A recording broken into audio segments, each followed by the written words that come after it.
Մենք նախաձեռնության անդամները որոշել ենք նախընտրական քարոզի շրջանում, քանի որ հնարավորություն առիթ է բոլոր քաղաքական ուժերին հանդիպելու բարձրաձայնել Սևանի խնդիրների մասին եւ տեղակայինից մինչեւ ազգային մակարդակում ներկայացնել։ Կոնկրետ իմ ձեռքի պլակատը կարող եք տեսնել վերաբերվում է Սևանի ափին ապօրինաբար կառուցված շինություններին, պահանջում ենք դրանց ապամոնտաժում, պահանջում ենք Սևանալճում կառուցված արհեստական ձկնաբուծարանների,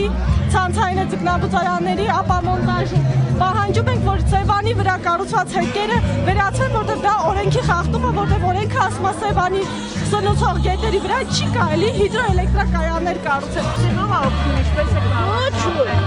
Մենք մեր ուժերը մեր թոշակով, մեր փայլով։ Ես երեխեքներում փարոս եկել ուժի ձորով փարոսն հանեց։ Դիմել եք պարոն Ծառուկյան ինչ-որ հարցով։ Հանդիպներ եկավ։ Ես քուտից Որ նամա կամ տվեց։ ինչ հարցով եք դիմել։ Դիմերին որ ես երեխեքներու շենք ինք շարել։ Ես շարին գրել, որ բան մգա քաջի հարցը։ Ես ֆինանս չորում ասում ես երեխեքներու բայ։ Դա ով որ ընտրական շարժը դրանն է քրտելու։ Կաշան